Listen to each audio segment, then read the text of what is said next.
Gloire à Dieu, alléluia, gloire à Dieu, gloire à Dieu. Nous bénissons le Seigneur pour le souffle de vie qu'il ne cesse de nous accorder en ce jour.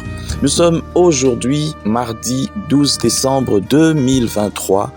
Nous allons petit à petit vers la fin de l'année, vers le dernier jour de cette année et le nouvel an 2024. Que le Seigneur nous aide à y entrer vivant, mais aussi à avoir un bilan positif devant lui surtout, parce que ce qui importe plus, c'est pas ce que nous avons réalisé en termes de profit, de gain d'argent ou autre seulement, mais surtout par rapport à notre marche chrétienne. Il faut que chacun puisse s'examiner pour voir est-ce qu'il a régressé ou il a progressé. Que le Seigneur nous bénisse tous. Bienvenue donc à une minute de prière de ce jour. Le Seigneur m'a mis à cœur de partager avec vous ce passage de Jean chapitre 17, les versets 14 jusqu'à 17. Je lis au nom de notre Seigneur Jésus-Christ. Je leur ai donné ta parole et le monde les a haïs, parce qu'ils ne sont pas du monde comme moi je ne suis pas du monde. Je ne te prie pas de les ôter du monde, mais de les préserver du mal. Ils ne sont pas du monde comme moi je ne le suis pas. Sanctifie-les par ta vérité, ta parole est vérité. Et le Seigneur Jésus-Christ qui ajoute après, comme tu m'as envoyé dans le monde, je les ai aussi envoyés dans le monde. Alléluia, gloire à Dieu.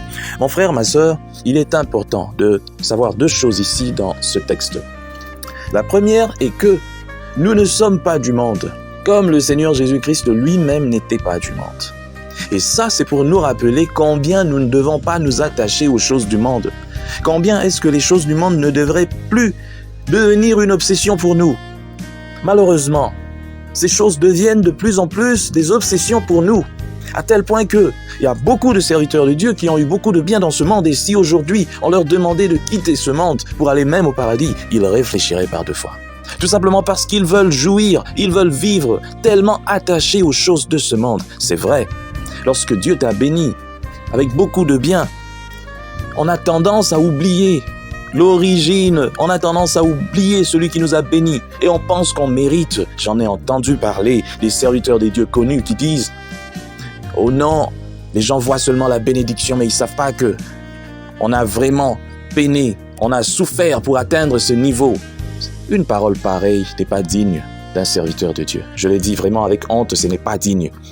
Toi, serviteur de Dieu, tu dis que tu as peiné. Moïse est mort comment? Avait-il des immeubles? Penses-tu que toi, tu as eu à faire plus que Moïse? Penses-tu que toi, tu as eu à faire plus que Jérémie et tous ces serviteurs de Dieu? Penses-tu que toi, tu mérites tout ce que tu as eu? Pourquoi?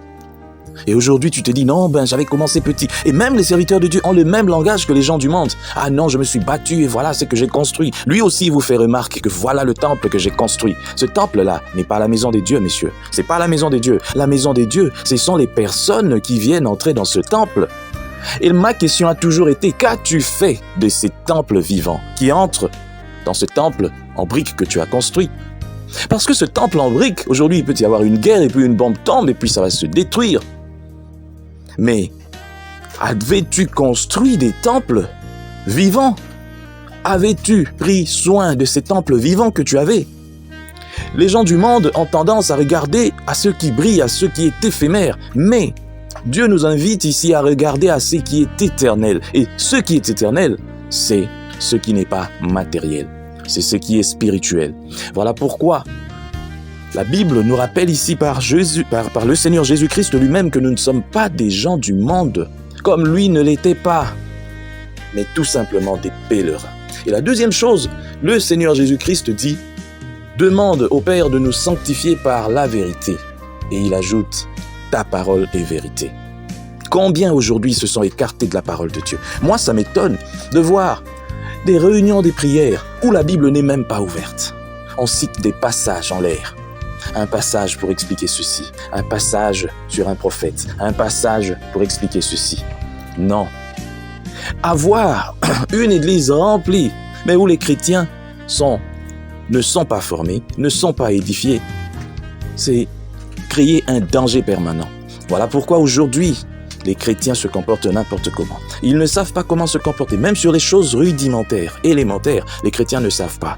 Sur des sujets où ils devaient exceller, ils ne savent pas s'en sortir. Et lorsque on demande à un chrétien d'ouvrir sa Bible pour parler, Il se réfugie sur ce que son père spirituel, sur ce que son pasteur dit, comme si son pasteur c'était la parole de Dieu. Alors que même ces pasteurs peut-être de fois aussi a oublié depuis très longtemps de rester dans la parole de Dieu. Tant que tu ne restes pas dans la parole de Dieu, même si tu as un grand ministère, une grande église ou je ne sais pas quoi, tu es en train de mal paître le troupeau de Dieu.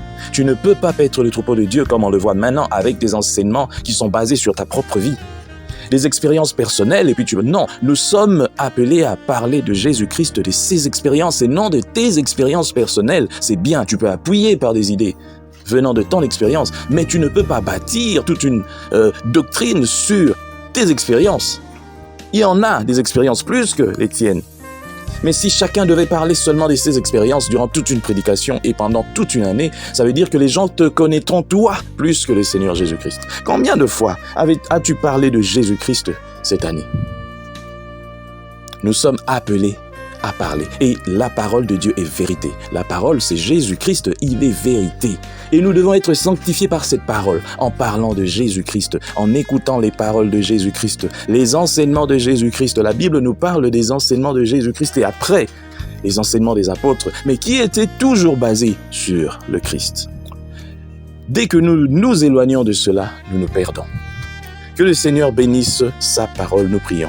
Merci Seigneur, car aujourd'hui encore tu nous rappelles pour que nous puissions rester centrés sur Christ, sur la personne de Christ. Seigneur, lorsque nous nous égarons de cette personne, nous nous égarons aussi de la vérité, car Christ est vérité. Christ est la parole, et ta parole est vérité. Et c'est la seule façon de nous sanctifier, parce qu'il n'y a que ta parole qui met à nu les œuvres des ténèbres, les œuvres que nous faisons, nous, les hommes, mais en cachette, le péché, bien entendu. Aide-nous, Seigneur, à nous appuyer sur Jésus-Christ comme pierre angulaire, afin que nos constructions soient des belles constructions réussites, et non des constructions qui peuvent être bombardées, détruites. Aide-nous, Seigneur, à investir dans les pierres vivantes que tu nous envoies. Le temple de Dieu n'est pas ce bâtiment, cet édifice fait en pierre, mais plutôt ce qui y entre. Aide-nous, Seigneur, à prendre soin de ces âmes, sur tous les plans, à ne pas seulement chercher à voir un bâtiment qui brille, flambant neuf, mais pendant que les pierres vivantes dedans ont des difficultés, souffrent. Aide-nous, Seigneur, à faire cela. Au nom de toi, Jésus-Christ. Amen. Chers frères et sœurs, dans le Seigneur, vous avez l'occasion de servir Dieu avec votre temps, avec votre intelligence, mais aussi avec vos moyens. Soutenez, restez unis dans 1 minute de prière chaque jour. Écrivez-nous, envoyez vos dons ici. Que Dieu vous bénisse.